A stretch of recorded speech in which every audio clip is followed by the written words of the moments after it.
الحمد لله وحده، والصلاة والسلام على من لا نبي بعده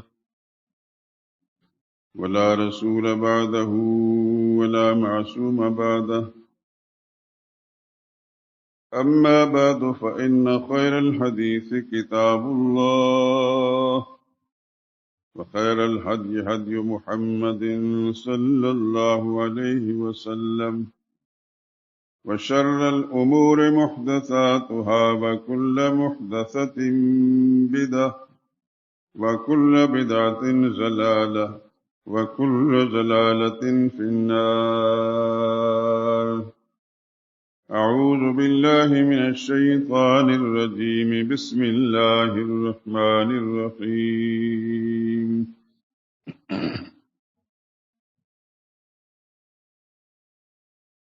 الله لا إله إلا هو الحي القيوم، لا تأخذه سنة ولا نوم، له ما في السماوات وما في الأرض. من ذا الذي يشفع عنده إلا بإذنه، يعلم ما بين أيديهم وما خلفهم، ولا يحيطون بشيء من علمه إلا بما شاء. وسع كرسيه السماوات والأرض، ولا يؤوده حفظهما، وهو العلي العظيم.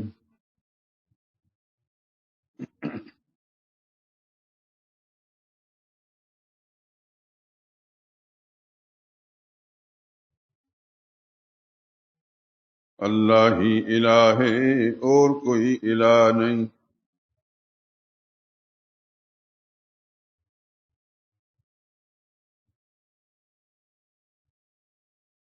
یعنی وہی عبادت اور پکار کے لائق ہے۔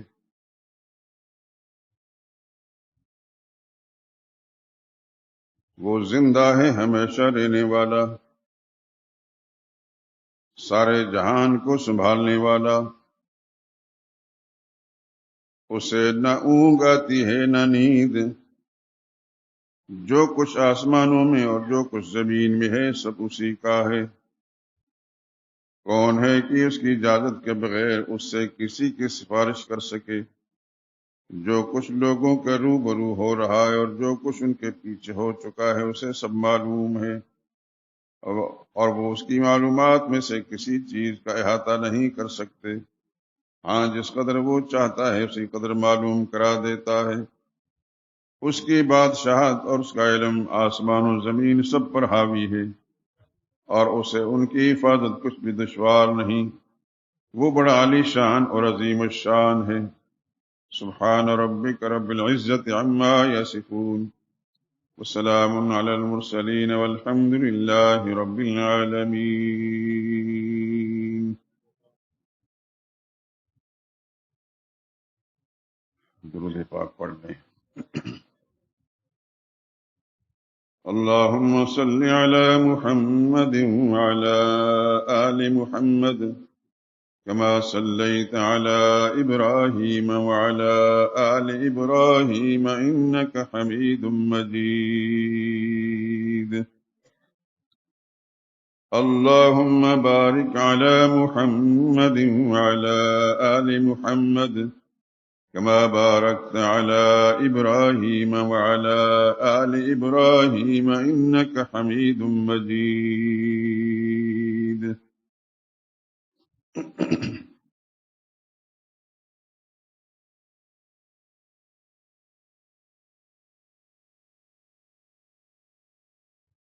کس سے مانگیں کہاں جائیں، کس سے کہیں، کس سے مانگیں کہاں جائیں، کس سے کہیں، اور دنیا میں حاجت روا کون ہے؟ کس سے مانگیں کہاں جائیں کس سے کہیں اور دنیا میں حاجت روا کون ہے؟ سب کا داتا ہے تو سب کو دیتا ہے تو تیرے بندوں کا تیرے سوا کون ہے؟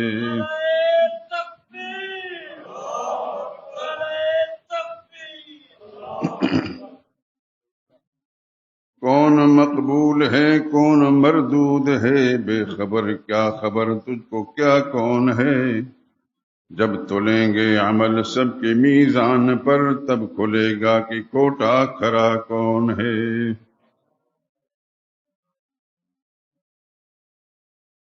کون سنتا ہے فریاد مظلوم کی کس کے ہاتھوں میں کنجی ہے مقصوم کی؟ کون سنتا ہے فریاد مظلوم کی کس کے ہاتھوں میں کنجی ہے مقصوم کی؟ رزق پر کس کے پلتے ہیں شاہو گدا مسندار آئے بزم عطا کون ہے؟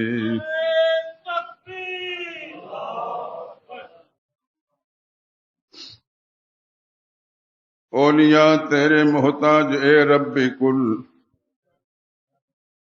تیرے بندے ہیں سب انبیاء و رسل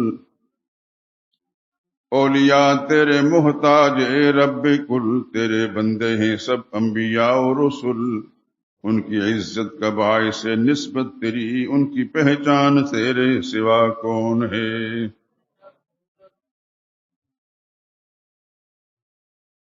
میرا مالک میری سن رہا ہے فغاں جانتا ہے وہ خاموشیوں کی زبان میرا مالک میری سن رہا ہے فغاں جانتا ہے وہ خاموشیوں کی زبان اب میری راہ میں کوئی حاہل نہ ہو نام بر کیا بلا ہے صبا کون ہے؟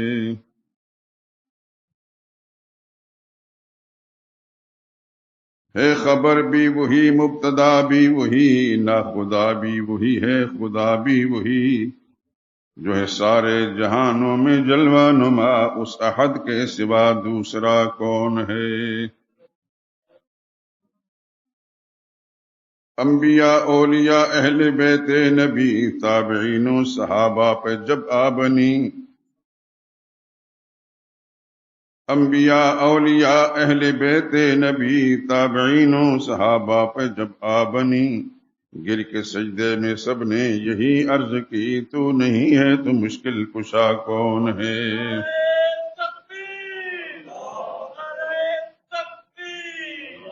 کس سے مانگیں کہاں جائیں کس سے کہیں اور دنیا میں حاجت روا کون ہے؟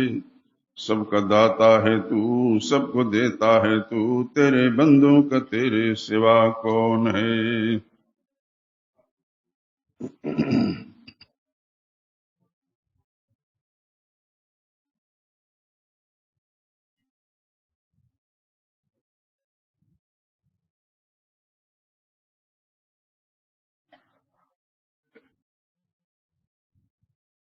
بزرگان محترم برادران عزیز،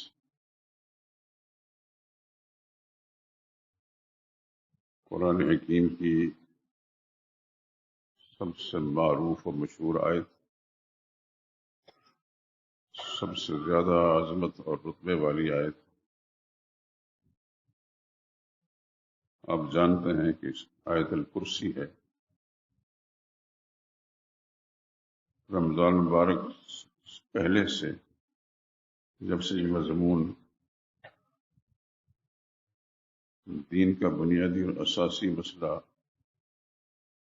جس پر سارے اسلام کی عمارت قائم ہے، مسئلہ توحید شروع ہوا تو اسی آیت کو بنیاد بنایا گیا، اور تب سے اب تک یہی آیت ہر خطبہ جمعہ کے اندر تلاوت کی جا رہی ہے، اور اس کے ایک ایک جز پر گفتگو ہوتی رہی ہے۔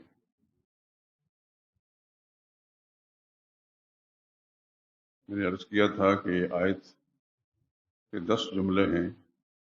سب سے پہلا جملہ دعویٰ ہے، اللہ لا الہ الا ہو، اللہ ہی الہ ہے اور کوئی الہ نہیں۔ اس کے بعد سب جتنے جملے بھی ہیں اس کی دلیلیں ہیں۔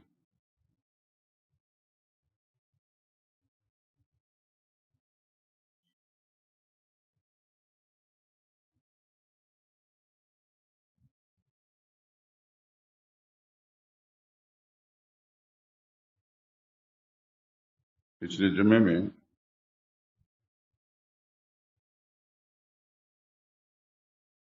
لہو ما فی السماوات ما فی الارض اس پر گفتگو ہوئی تھی۔ اگرچہ یہ جملہ ایسا ہے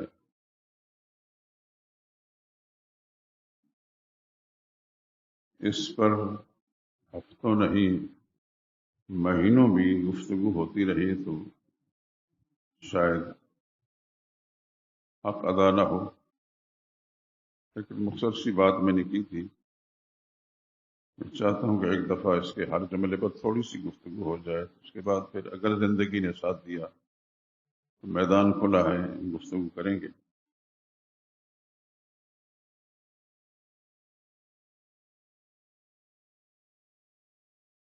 آج کی گفتگو کا مرکز ہے من ذا الذی یشفع عنده الا باذنہ۔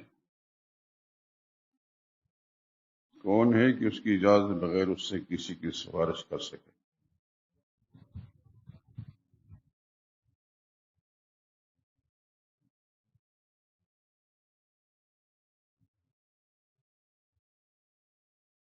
شفاعت ایک اہم دین کا مسئلہ ہے، اور مسلمانوں کا عقیدہ یہ ہے کہ محشر کے میدان میں سرور کائنات صلی اللہ علیہ وسلم اہل ایمان کی شفاعت فرمائیں گے، سفارش فرمائیں گے۔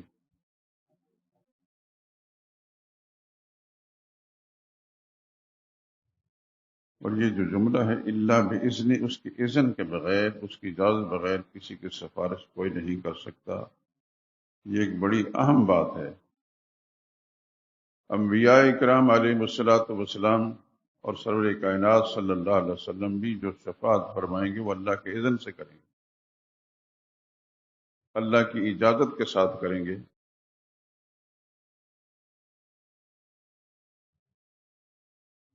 قرآن حکیم کے اندر اس جملے کو اسلوب بدل بدل کر ذکر کیا گیا ہے۔ مثلا 27ویں پارے میں ایک سورت ہے سورہ النجم، اس کی ایک آیت ہے وَكَم مِّن مَلَكٍ فِي السَّمَاوَاتِ لَا تُغْنِي شَفَاعَتُهُمْ شَيْئًا إِلَّا مِن بَعْدِ أَن يَأْذَنَ اللَّهُ لِمَن يَشَاءُ وَيَرْضَىٰ۔ کتنے ہی فرشتے ہیں آسمانوں میں، اس کا تو ایک مخلص مسلمان جس کے اسلام سے واقعی تعلق ہے وہ اچھی طرح جانتا ہے کہ ملائکہ کرام کی تعداد سوائے اللہ کے کسی کو معلوم نہیں۔ قرآن نے بڑا مختصر اسلوب سے کم من ملکن فی السماوات، کتنے ہی فرشتے ہیں آسمانوں میں، لا تغنی شفاعتہم، کام نہیں آئے گی ان کی سفارش، شیئن، کچھ بھی، نہ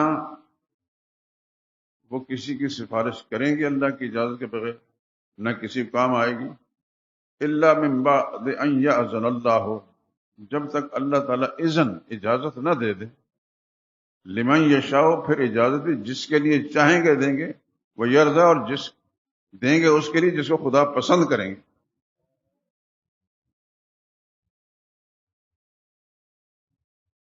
یہ بڑا اہم مسئلہ ہے شفاعت کا۔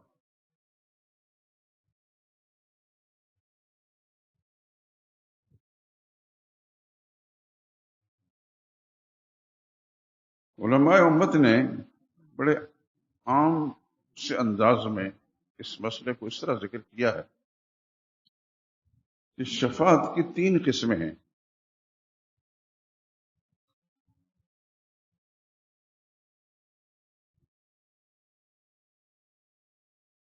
ایک قسم ہے شفاعت بالوجاہت، یعنی کسی ایسے شخص کی سفارش جو وجاہت رکھتا ہے، روب دبدبہ رکھتا ہے، اور جس کے سامنے سفارش کی جائے وہ اس کی ماننے پر مجبور ہے۔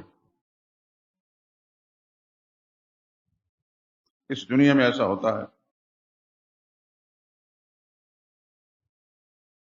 مثلا کسی آدمی سے کوئی جرم ہوا، ملکی قانون کے اندر، حکومت کے قانون میں اس کی سزا ہے، لیکن کسی ایسے شخص نے سفارش کی حکمران کے سامنے کہ جو بڑی وجاہت والا ہے، روب دبدبے والا ہے،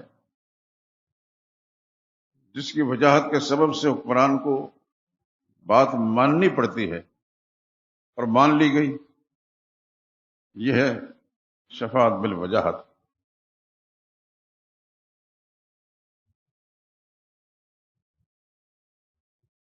مثال کے طور پر کسی پولیس کے افسر نے کسی آدمی کو کسی جرم میں پکڑا، لیکن اس آدمی کے ساتھ کسی نہ کسی نسبت سے گورنر کی یا وزیر اعلیٰ کی کوئی نسبت تھی، کوئی تعلق تھا، کوئی جان پہچان تھی، اس کو پتا ہے، اس نے تھانے دار سے کہا، ایس پی سے کہا، پتا کہ آئی جی سے کہا کہ اس کو چھوڑ دیں، مجال ہے کہ وہ نہ چھوڑیں۔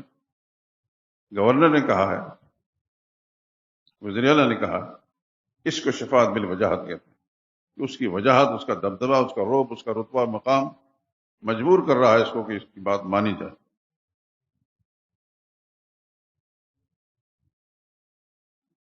ایک قسم بیان کی علماء نے شفاعت بالمحبت۔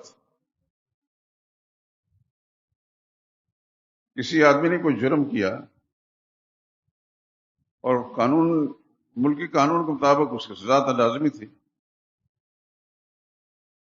لیکن سزا دینے والی شخصیت اس کی بیگم نے یا کوئی شخصیت جو اس کے ساتھ بڑی گہری محبت ہے، اس نے کہہ دیا کہ اس کو چھوڑ دیا جائے، تو اپنی اس محبت کی مجبوری کے بنا پر اس کو چھوڑتا ہے، اور یہ ایسی بات ہے کہ اس کا انکار کوئی بھی نہیں کر سکتا۔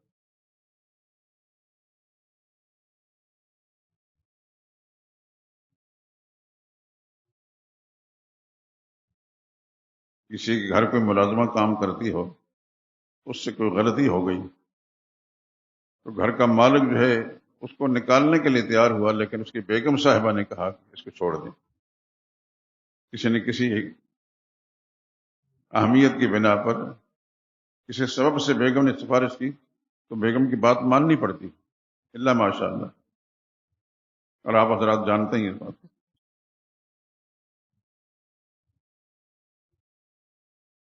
ایک ہے شفاعت بالاجازت، جو قرآن کریم نے بیان کی ہے۔ انبیاء اکرام علیہ الصلوۃ والسلام کی جو شفاعت ہوگی، محمد مصطفیٰ صلی اللہ علیہ وسلم کی جو شفاعت ہوگی، وہ اللہ کی اجازت کے ساتھ۔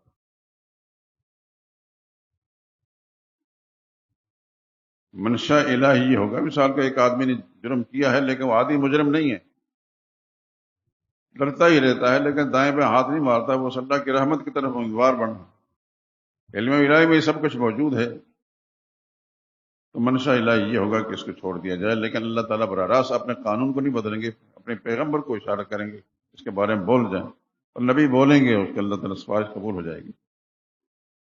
یہ ہے شفاعت بالاجازت، اور اب تمام انبیاء اکرام کی، خود نبی کریم صلی اللہ علیہ وسلم کی جو شفاعت ہوگی وہ اسی قسم کی ہوگی۔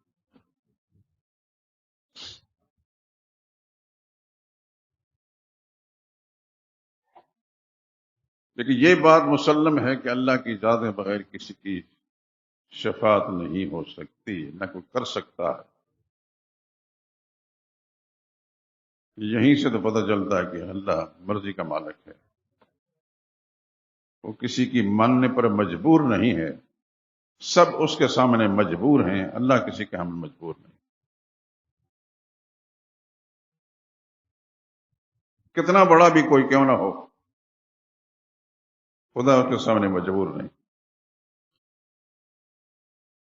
قرآن حکیم کے اندر بہت ساری ایسی مثالیں موجود ہیں، آپ حضرات قرآن حکیم کی تلاوت کے دوران غور فرمایا کریں۔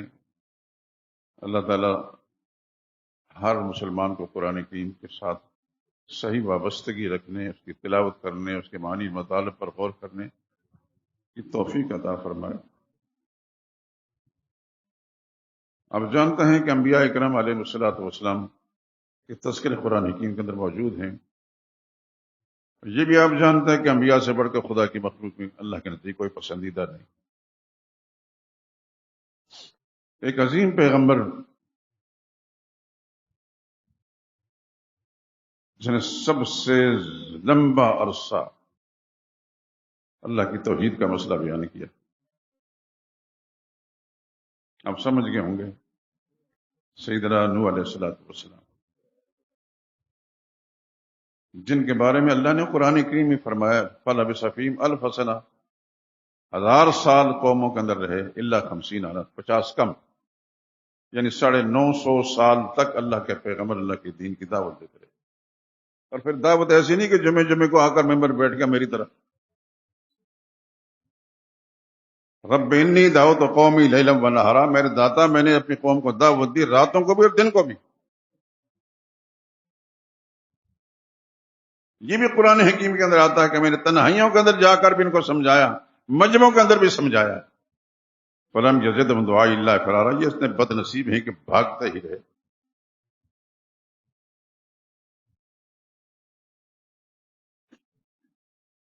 اللہ اکبر. قرآن حکیم کی بہت ساری صورتوں میں ان کا تذکرہ موجود ہے، لیکن 12ویں پارے میں سورہ ہود، اس کو غور سے پڑھا کریں. اس میں ذرا لمبا تذکرہ ہے نوح علیہ السلام کا. ان کے نام پر مستقل سورت موجود ہے، سورۃ نوح، اس کے اندر بھی تذکرہ موجود ہے. یہ ابھی جو میں نے آیتیں پڑھی اس کے حوالے سے. لیکن سورہ ہود کے اندر جو بڑا عجیب سا تذکرہ ہے، نوح علیہ السلام کا اپنا بیٹا نافرمان تھا. جب قوم کا معاملہ مایوسی تک پہنچا تو اللہ نے فرمایا فَاصْنَعِ الْفُلْكَ، میرے پیغمبر اِنَّهُ لَن يُؤْمِنَ مِنْ قَوْمِكَ إِلَّا مَنْ قَدْ آمَنَ، آپ کے قوم کا کوئی شخص اب نہیں مانے گا، جو مان چکا. اب میں نے فیصلہ کیا ہے کہ ان کو ہلاک کرنا ہے. اب اپنی اور اپنے چند افراد جو آپ کے اہل خانہ بھی ہیں اور آپ پر ایمان لانے والے، علماء نے لکھا ہے وہ 80 سے زیادہ آدمی نہیں تھے. 950 سال تک خدا کے دین کی دعوت دینے والے پیغمبر، 100 کی تعداد نہیں پہنچی ایمان لانے والے. اور مزے کی بات یہ کہ نوح علیہ السلام کی اپنی بیوی بھی مشرکہ ہے اور بیٹا بھی. اللہ کی تقسیم دیکھیں.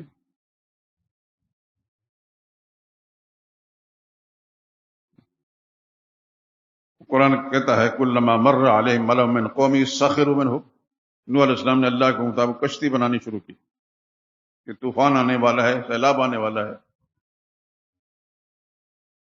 تو وہ بدبخت مشرک نوح علیہ السلام کے پاس سے گزرتے تو مذاق اڑاتے.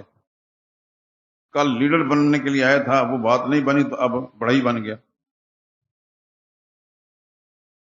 پیغمبر نے فرمایا ان تسخروا منا فانا نسخر منکم، بدبختو آج مذاق اڑا لو، ایک وقت آئے گا کہ پھر یہی کچھ ہم کریں گے تمہارے ساتھ.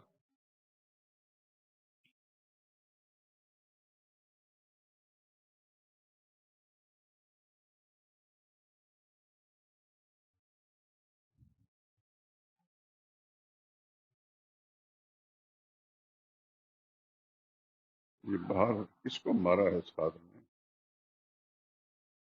مسجد کے دروازے پر ایسی حرکتیں نہ کریں.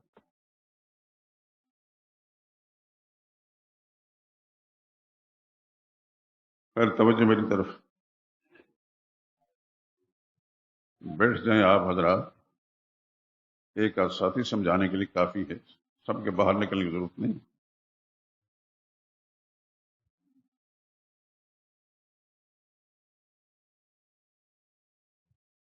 نوح علیہ السلام نے کشتی بنائی، فرمایا کہ آپ کے گھرانے کے لوگ اور آپ پر ایمان لانے والے اس کشتی میں بیٹھیں گے، ہمارے حکم کا انتظار کریں. کشتی بن گئی، اللہ کے پیغمبر حکم کا انتظار کرتے رہے. آسمان کو حکم ہوا کہ اپنا پانی چھوڑ، زمین کو حکم ہوا کہ پانی باہر نکال. اللہ کے نبی نے اپنے بیٹے سے فرمایا ارکب معنا، میرے بیٹے ہمارے ساتھ سوار ہو جا، ولا تکن مع الکافرین، کافروں کا ساتھی نہ بن.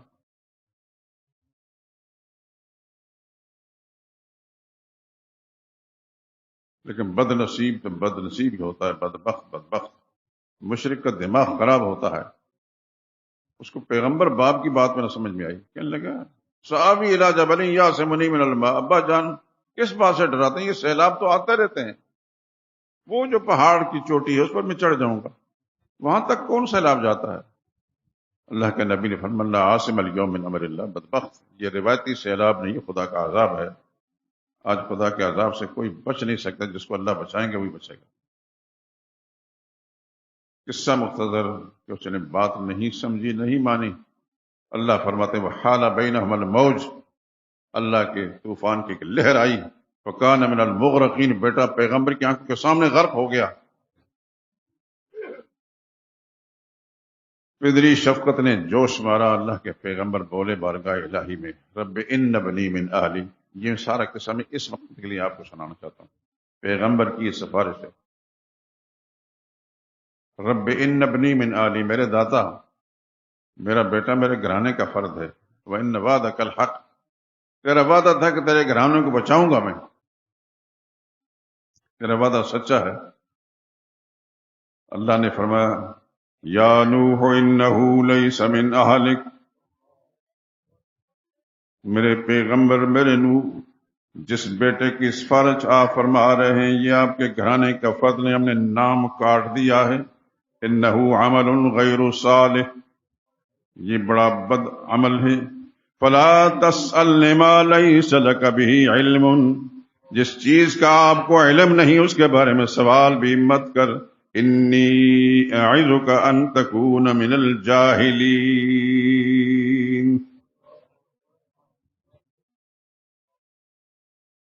آپ جذبات سے مغلوب ہونے والوں میں شامل نہ ہوں۔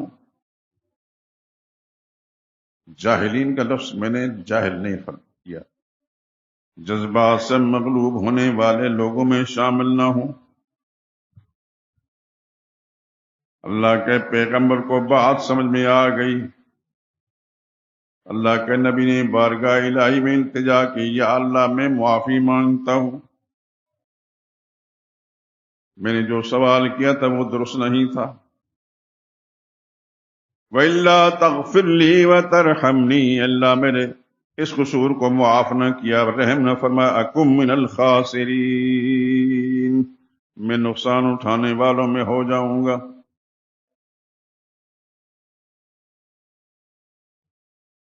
نوح علیہ السلام کا بیٹا بچا، یہی میں بات سمجھانا چاہتا ہوں، پیغمبر نے اپنے بیٹے کے بچانے کی سفارش کی کہ نہیں؟ یہ کوئی ناول نہیں سنا رہا میرے دوستو، اللہ کا قرآن سنا رہا۔ اللہ کسی کی ماننے پر مجبور نہیں ہے، کسی کے ماننے پر مجبور نہیں ہے، وہ اپنی مرضی کا مالک ہے۔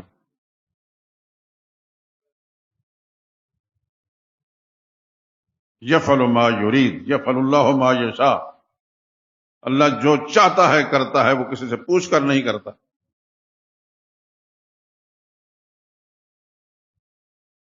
انبیاء سے علیہم الصلوۃ والسلام سے بڑھ کر خدا کے نزدیک کوئی معزز اور مکرم مخلوق بھی کوئی نہیں، لیکن خدا اپنی مرضی کا مالک ہے، جو کچھ کرتا ہے اپنی مرضی سے کرتا ہے۔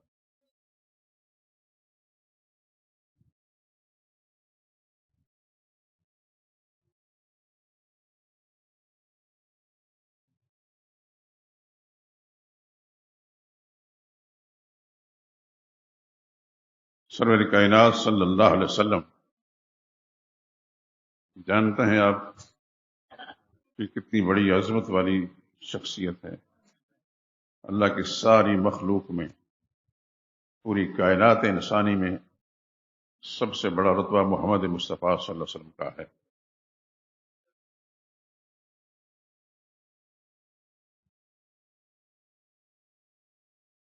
آپ نے بھی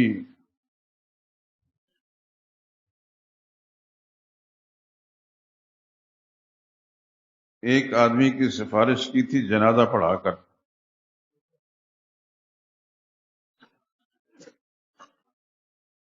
آپ کیا سمجھتے ہیں کہ حضور صلی اللہ علیہ وسلم جنازہ جب پڑھایا ہوگا تو کیا پڑھا ہوگا اس میں؟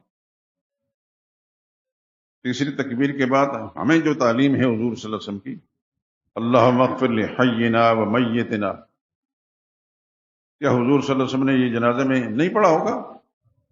بلکہ جیسے احادیث مبارکہ کے اندر اس کے زائد دعائیں بھی ہیں، اللہم اغفر لہ وارحمہ وعافی واعف عنہ واکرم نزلہ ووسع مدخلہ واغسل بالماء والثلج والبرد ونقہ من الخطایا کما ينقى الثوب الابيض من الدنس وابدلہ دارا خیر من داری واہلا خیر من اہلی وزوجا خیر من زوجہ وادخلہ الجنہ واعذہ من عذاب القبر وعذاب النار۔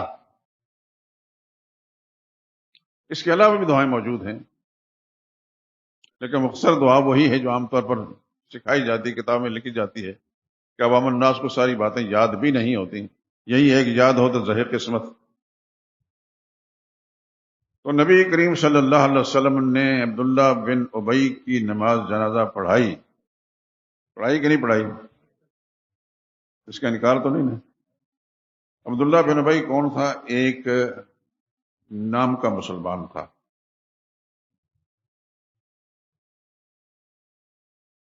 میں اس لیے کہہ رہا ہوں کہ وہ مسلمانوں کی صفوں میں رہتا تھا، مسلمانوں کے ساتھ مل کر مسجد نبی میں جماعت میں نماز پڑھتا تھا۔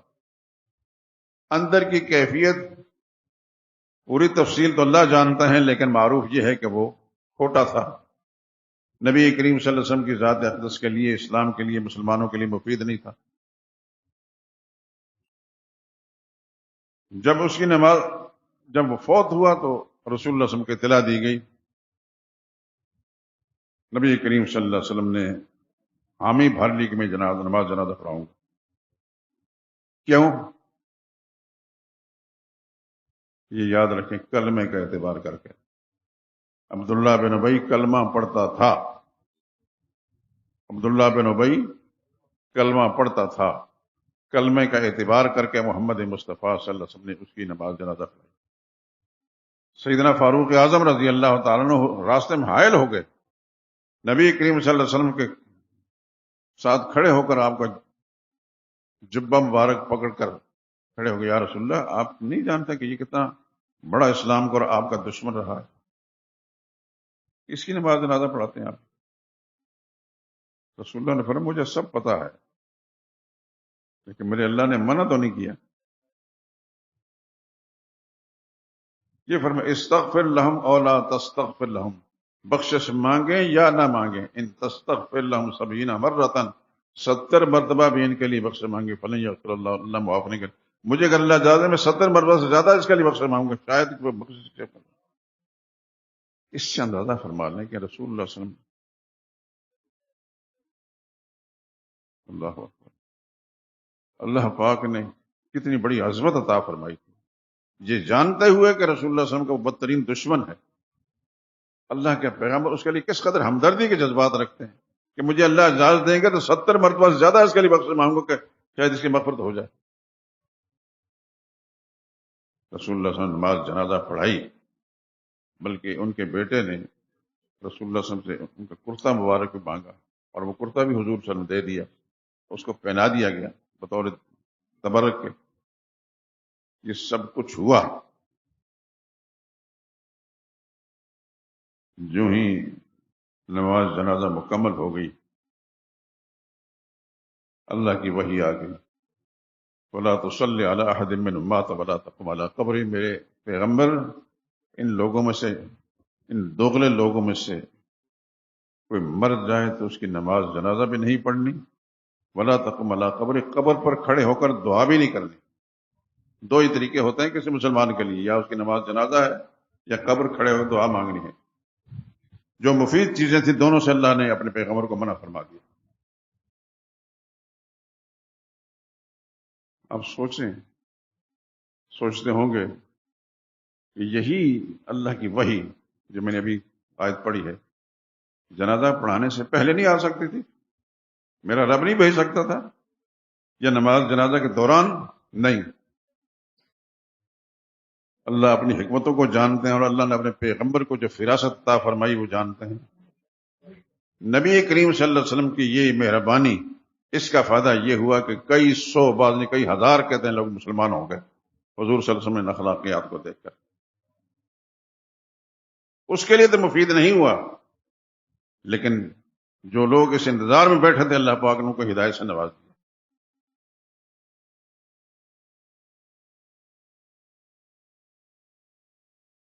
نہ رسول اللہ صلی اللہ علیہ وسلم کا کرتا مبارک اس کو مفید ثابت ہوا، نہ حضور صلی اللہ علیہ وسلم کا اللہ مغفر لحینا و میتنا ثابت ہوا۔ اللہ مرضی کا مالک ہے، میں یہ سمجھانا چاہتا ہوں، اللہ اپنی مرضی کا مالک ہے۔ اس کی مرضی اگر کسی کو بخشنے کی نہیں تو پیغمبر کی دعا بھی اس کے لیے مفید نہیں ہے، اور اگر اس کی مرضی کسی کو معاف کرنے کی ہے، اچانک میرا ذہن منتقل ہوا ادھر، تو پیغمبر کی بد دعا بھی اس کے لیے نہیں، بلکہ اللہ بد دعا کو دعا میں تبدیل کر دیتے ہیں۔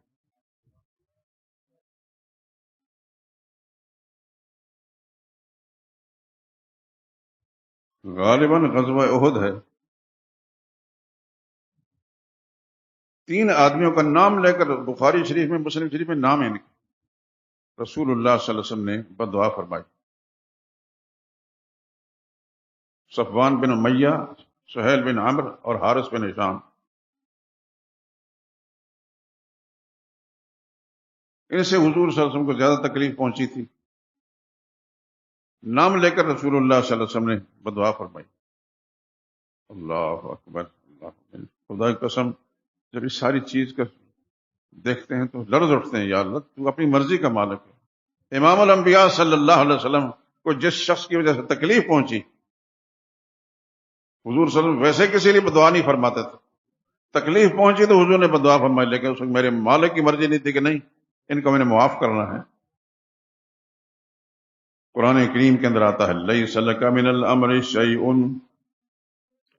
میرے حبیب آپ کا اس معاملے میں کوئی اختیار نہیں، اللہ معاف کریں یا سزا دیں، واللہ غفور الرحیم، آج اللہ نے سزا دینے کا فیصلہ نہیں فرمایا، اپنی شان غفوریت اور رحمانیت کا فیصلہ کیا، میں نے ان کو معاف کر دینا ہے، انہی کو اللہ نے ہدایت دے دی۔ تو مرضی کس کی چلتی ہے؟ یہ سمجھانا چاہتا ہوں، اللہ اپنی مرضی کا مالک ہے، اللہ کسی کی ماننے پر مجبور نہیں، کسی کی ماننے پر مجبور نہیں، ماننے پہ آئے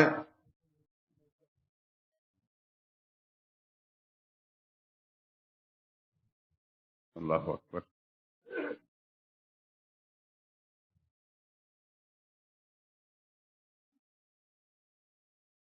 رسول اللہ صلی اللہ علیہ وسلم کے اپنے چچا،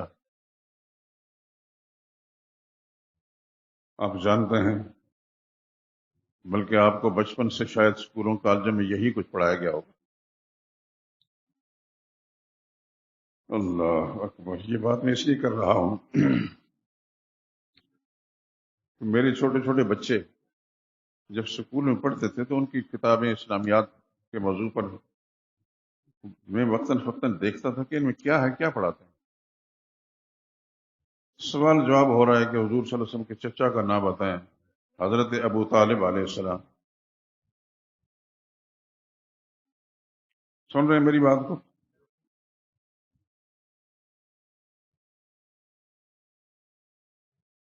شاید کہ نشرہ مرتب کرنے والے بدبخت ابو لہب کا نام بھی لکھ دیتے، لیکن کیونکہ قرآن میں اس کی مذمت اللہ نے سورت نازل فرمائی ہے، اس واسطے ابو لہب کا نام نہ لکھا۔ نبی کریم صلی اللہ علیہ وسلم کے والد گرامی سمیت 10 چچا تایا ہیں، جس میں صرف 2 صاحب ایمان ہیں، سیدنا حمزہ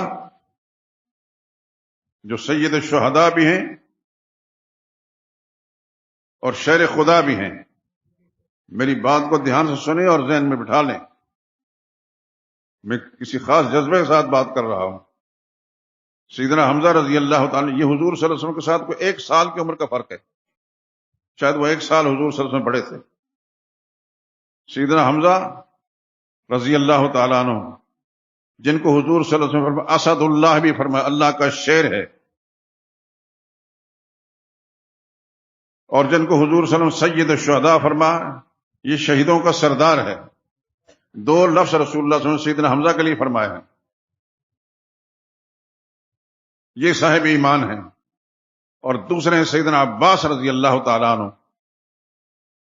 وہ بھی تقریباً حضور صلی اللہ علیہ وسلم کے ساتھ عمریں قریب قریب تھی، 1 سال کا فرق تھا. باقی چچا سب بڑے تھے. 2 تایا تھے رسول اللہ صلی اللہ علیہ وسلم کے، جناب زبیر اور جناب حارث. عبد المطلب کے بڑے صاحبزادے کا نام حارث ہے. حارث رسول اللہ صلی اللہ علیہ وسلم نے نہیں دیکھے، حضور کی ولادت سے پہلے ہی فوت ہو گئے تھے. اور جناب زبیر رسول اللہ صلی اللہ علیہ وسلم نے ان کو دیکھا بھی ہے اور رسول اللہ صلی اللہ علیہ وسلم کی انہوں نے کفالت بھی کی ہے.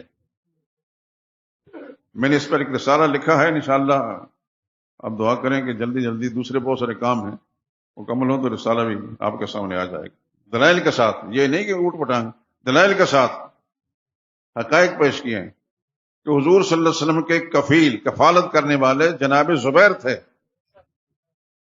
جناب ابو طالب نہیں تھے. یہ تو یار لوگوں کے ہاتھ میں قلم آیا تو انہوں نے لکھ دیا. جانتے ہیں آپ ان کو کہ نہیں جانتے؟ اللہ کرے کہ آپ جان جائیں. اس لیے میں دعا کر رہا ہوں کہ جب جان جائیں گے تو خدا ان کے شر سے، ان کے فتنے سے آپ کا محفوظ رکھیں گے. یہ دعا ہے کہ اللہ پاک ہر مسلمان کو ان کے شر سے، ان کے فتنے سے محفوظ فرمائے.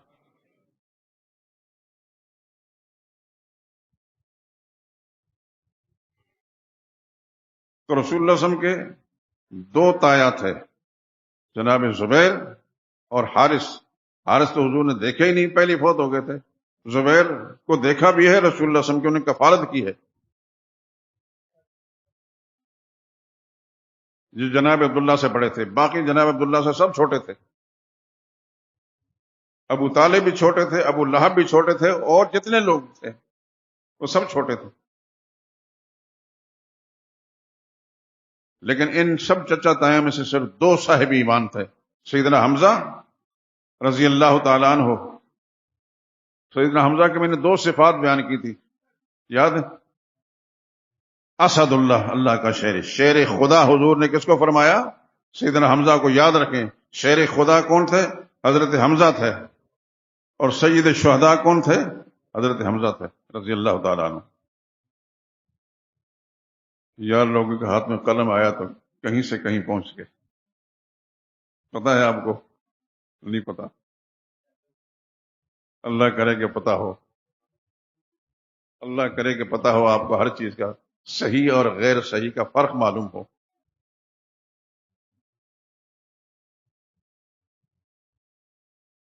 میں نے یہ لکھا ہے اور باقاعدہ احادیث مبارکہ کے حوالوں سے لکھا ہے.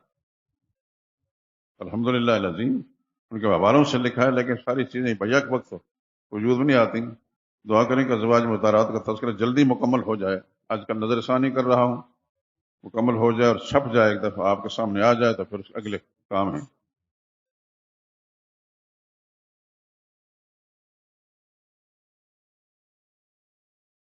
تو حضور صلی اللہ علیہ وسلم کے چچاؤں میں جناب ابو طالب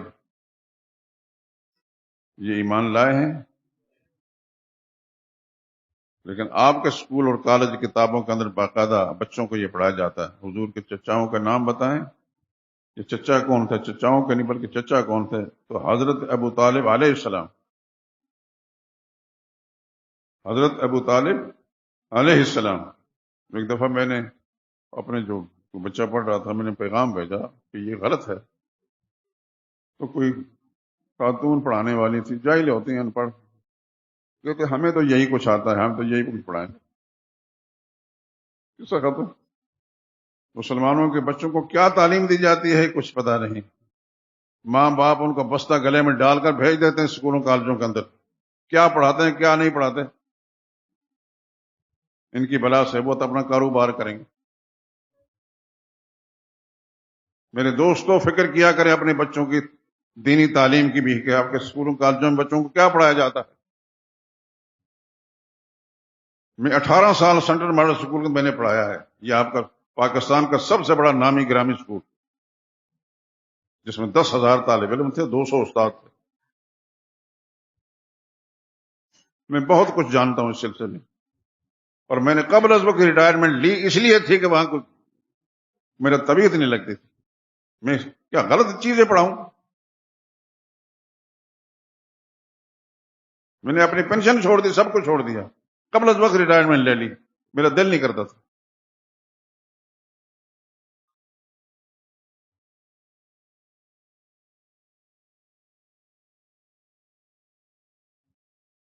قیاس کن سے گلستان من بہار مرا،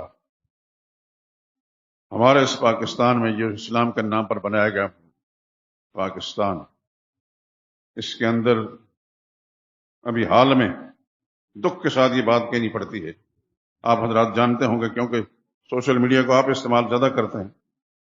میں تو ایک چھوٹا سا موبائل ہے، اس سے فون کر لیا، فون سن لیا، میرے پاس اتنا ٹائم ہی نہیں ہوتا۔ کسی اینکر نے مائک پکڑا ہے، ایک نوجوان لڑکا کم و بیش 25-30 سال کی عمر کے درمیان ہوگا، اس سے پوچھتا ہے دعا قنوت کس نماز میں پڑھی جاتی ہے؟ کہتے ہیں مجھے پتا نہیں۔ پھر دوسرے سے پوچھتا ہے کس نماز میں پڑھی جاتی ہے؟ کہتے ہیں مجھے پتا نہیں۔ تیسرا، چوتھا، پانچواں، چھٹا، 6 آدمیوں سے مختلف بدل بدل کر پوچھا، کسی نے نہیں بتایا کہ دعا قنوت کس نماز میں پڑھی جاتی ہے۔ وہ مسلمان کے بچے ہیں، میری طرح کا خدا کی قسم ہے اندر اندر کڑتے رہتے، جلتے رہتے ہیں۔ وہ صاف جاہل نہیں ہوں گے، اسکولوں کالجوں میں پڑھے ہوں گے، لیکن اس مسلمان زادے کو ہم کیا کہیں؟ اس کے ماں باپ نے اس پر کیا تعلیم اس کو دی ہے؟ مجھے اگر پتا ہے، اس کے ماں باپ کو پتا نہیں چلے گا؟ اس کا اڑوس پڑوس والوں کو، اس کے رشتے داروں کو پتا نہیں چلے گا؟ پتا ہوگا ضرور۔ کچھ عرصہ پہلے میں نے سنا چکا ہوں، اس سے پہلے پیغمبروں کے بارے میں پوچھا، نبیوں کے 3 نبیوں کے نام بتائیں، نہیں بتا سکے۔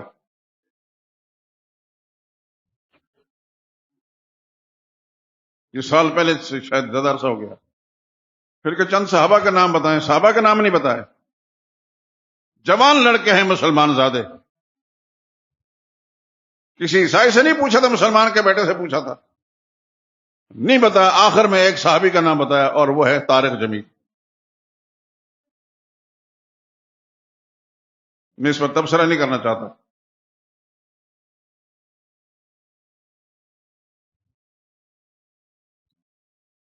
اس سے آگے آگے دیکھیے ہوتا ہے کیا۔ یہ اسلام کے نام پر بنایا گیا ملک، بہت کچھ دل میں آتا ہے لیکن کہتا نہیں۔ دعا ہی کرتا ہوں اللہ تعالیٰ، یا اللہ ہمارے گناہ معاف کر دے اور اس قوم کو ہدایت دے دے، اور ہمارا حکمران ٹولہ جو سب سے زیادہ گمراہ اوپر بیٹھے ہوئے ہیں، اسلام بیزار طبقہ وہ اوپر بیٹھے ہیں، انہوں نے نصاب تعلیم مرتب کرنے کے لیے ایسے جاہلوں کو، ایسے بدبختوں کو مقرر کیا گیا کہ جنہوں نے سوائے گمراہی کا اور کچھ بھی نہیں پھیلایا۔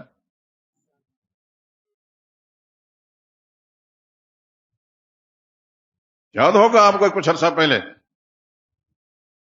ایک حکومت گزری ہے، اس کے وفاقی کابینہ کا اجلاس ہو رہا ہے، اس کا ایک وزیر اس سے کہا سورہ فاتحہ پڑھ، سورہ اخلاص سنا، سورہ اخلاص نہیں سنا سکا۔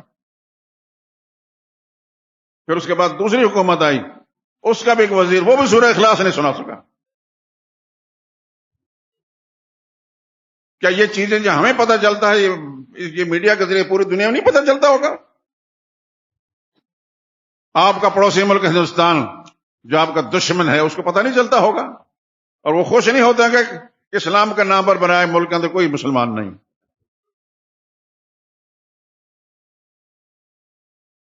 انگلیوں پر گنے جا سکتے ہیں دوستوں صرف مسلمان۔ میں اللہ سے دعا کرتا ہوں کہ اللہ تعالیٰ آپ کو بھی ان لوگوں میں شامل کرے جو خالص مسلمان ہیں، کیونکہ مجھے بڑی تکلیف ہوتی ہے، اللہ کی قسم مجھے بڑی تکلیف ہوتی ہے اس قسم کی چیزیں جان کر۔ اپنی اولاد کی، اپنے بچوں کی فکر کریں۔ عقیدوں کا معاملہ تو بعد میں ہے۔ آپ کی مساجد، آپ کے محلوں کے مسجدوں کے اندر امام، ان کے عقیدے ٹھیک ہیں؟ اللہ ماشاء اللہ، یا وہ خدا کی توحید کا مسئلہ بیان کرتے ہیں صحیح طریقے قرآن کے ساتھ ان کی کوئی وابستگی ہے؟ کس سے کہانیاں سنانے والے بے شمار ہیں، سریں لگانے والے بے شمار ہیں، لیکن خدا کے قرآن کے ساتھ صحیح تعلق نہیں، قرآن مخلوق کو سنانے والے نہیں ہیں.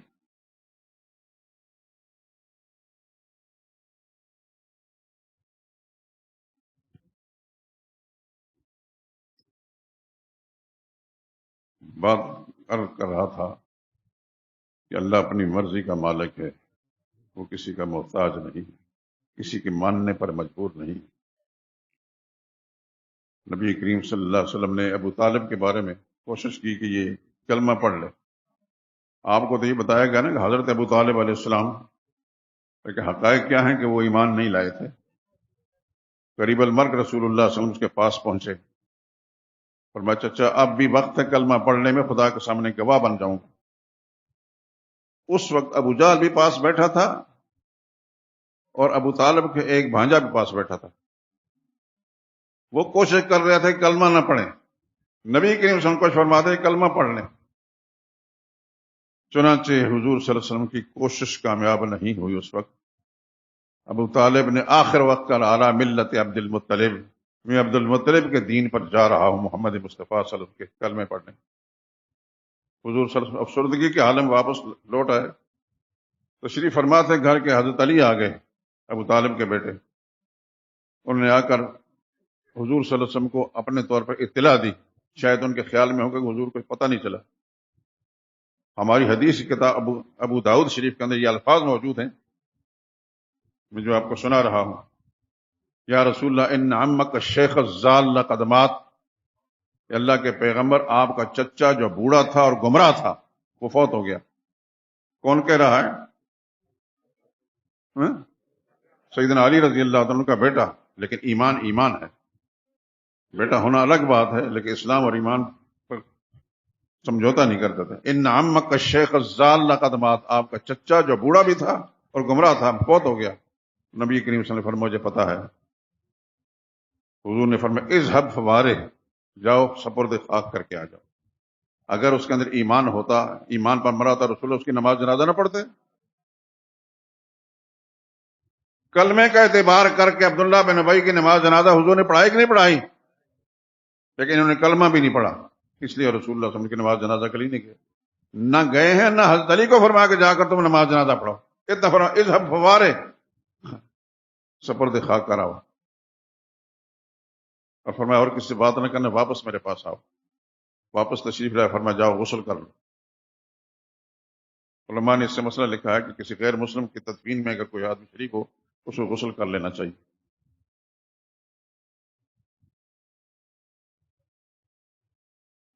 نبی کریم صلی اللہ علیہ وسلم نے ابو طالب کے بارے میں کبھی کسی حدیث کے اندر موجود ہے کہ وہ دعا فرمائی ہو کہ ابو طالب رسول اللہ صلی اللہ علیہ وسلم کے چچا نہیں تھا؟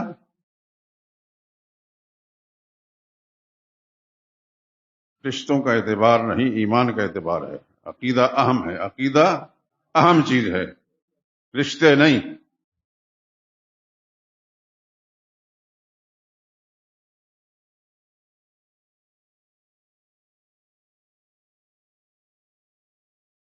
میں اور آپ، ہم سب اپنے عزیز اقارب، اپنے بزرگوں، اپنے بڑوں، جہاں ہمارے لیے حکم کو ان کا ادب کریں، احترام کریں، سکھ سکون پہنچائیں، وہاں یہ بھی ہے کہ ان کے دین کی محنت کریں، راہ راست پر آ جائیں. اگر نہیں آتے تو صلی اللہ تعالیٰ کی کر رہے ہیں. قرآن حکیم کے اندر سیدنا ابراہیم علیہ السلام کا تذکرہ موجود ہے. جب باپ نے بات نہیں میں تبرأ منہ، لا تعلق کا اعلان کر دیا.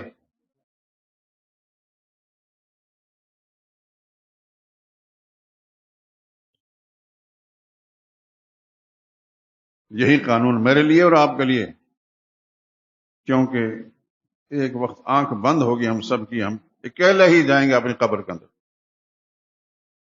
کوئی نہیں جائے گا ہمارے ساتھ.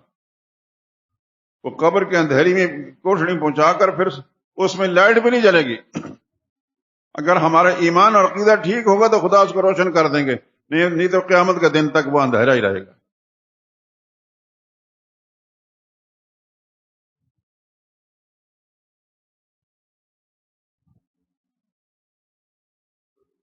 اپنی قبر کی فکر، اپنے ماں باپ کے ساتھ ہر انسان کو محبت ہوتی ہے، خدا کرے کہ ہر ایک کو محبت ہو، لیکن شرعی ضابطوں کے مطابق ہو۔ اور اگر کسی آدمی کو معلوم ہے کہ میرے ماں باپ کے عقیدے کمزور ہیں تو اس پر محنت کرے کہ مرنے سے پہلے پہلے کم از کم اپنے عقیدے کی سلامتی کے ساتھ رہیں اور پھر دنیا سے جائیں۔ ہاتھ پاؤں دبانا اور مال دینا اور دوسری چیز یہ بڑا آسان کام ہے، اور ان کا عقیدہ اور ایمان کی فکر کریں۔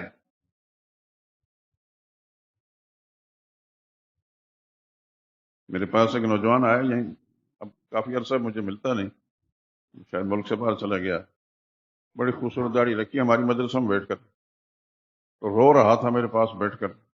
کیا بات ہے بھائی؟ کہتی میری ماں کہتی کہ داڑھی منڈوا ورنہ تیری شکل نہیں دیکھوں گی میں۔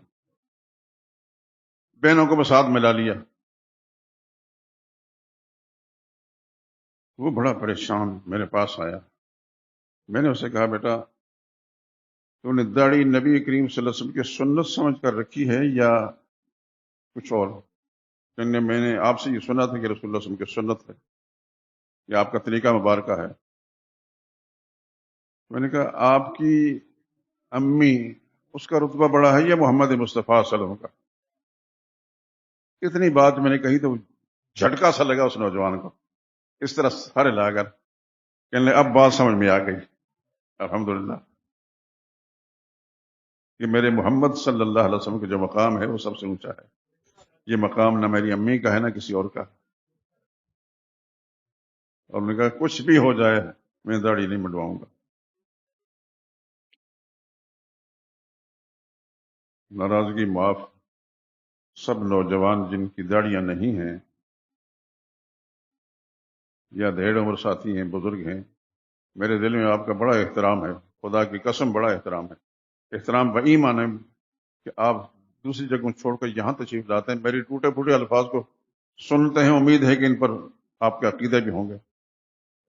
مسجدیں تو بے شمار ہیں، میری گزارش یہ ہے کہ میرے اللہ نے ہمیں بلانا ہے، اپنے چہرے محمد مصطفیٰ صلی اللہ علیہ وسلم کی سنت کے مطابق بنا لیں۔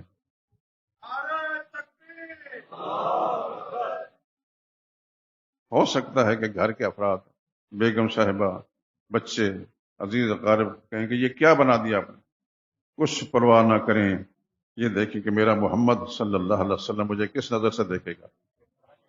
بس رسول اللہ صلی اللہ علیہ وسلم کے سامنے ہم نے جانا ہے، حضور صلی اللہ علیہ وسلم کس نظر سے دیکھیں۔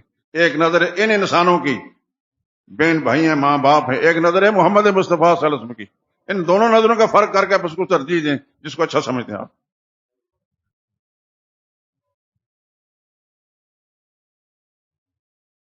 اور دوسری بات جیسے میں نے کہی کہ اپنے عقیدوں کو درست کرنے کے ساتھ ساتھ اپنے گھر والوں کی فکر کریں، ٹٹولہ کریں وقتاً فوقتاً اپنی بیگم صاحبہ کو، آپ کا عقیدہ کیا ہے، بہن بھائیوں کو، ماں باپ کو۔ ابراہیم خلیل اللہ کا قصہ قرآن کریم میں اس لیے بیان کیا ہے، ابراہیم علیہ السلام سب سے پہلے اپنے باپ کو بتا دیں۔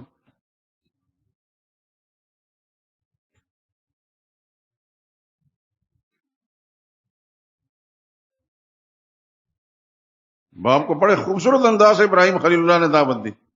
یہ الگ بات ہے کہ اس نے بات مانی نہیں اور کہا نکل جا میرے گھر سے، نکل گئے، لیکن ابراہیم خلیل اللہ نے بات پہنچا کر دی۔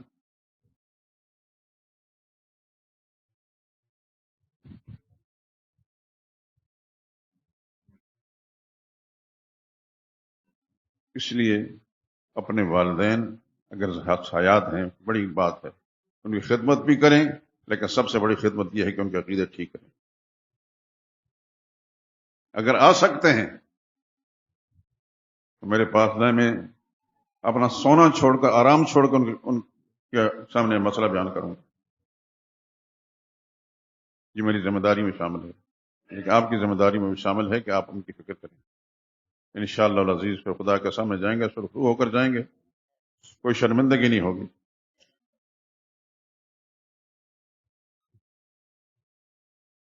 الحمدللہ العظیم، اللہ کی مہربانی سے میں جب سے یہاں آیا ہوں، الحمدللہ آپ حضرات میں سے اکثر جو مجھے جانتے ہیں کہ میں نے اس معاملے میں خیانت نہیں کی۔ سب سے اہم بات دین کی عقیدہ توحید اپنا درست رکھنا اور دوسرے مسلمانوں تک یہ بات پہنچانی، اور یہ بات میں نے کام کی ہے۔ اور مجھے یقین ہے کہ آپ حضرات کے اکثر دوست جو ہیں اس بات کا اعتراف کریں گے کہ میں نے یہ مسئلہ بیان کیا۔ کم از کم میری یہ اس مسجد کا در و دیوار، اس کا فرش، جہاں آواز جاتی ہے، دائیں بائیں بلڈنگ اور عمارت، زمین، یہ میرے حق میں گواہی دیں گے انشاءاللہ رب۔ میری خواہش ہے کہ آپ حضرات کے عقیدے بھی صاف ستھرے ہوں، اور آپ کے حوالے سے آپ کے گھرانے کے تمام دوست احباب، عزیز اقارب، آپ کے بچے، آپ کی خواتین، آپ کے ماں باپ بھی، بہن بھائی بھی، ان سب کے عقیدے ٹھیک ہوں تو رہے قسمت، اس سے بڑی اچھی بات کیا ہوگی۔ وہ آخر دعوانا ان الحمد للہ رب العالمین۔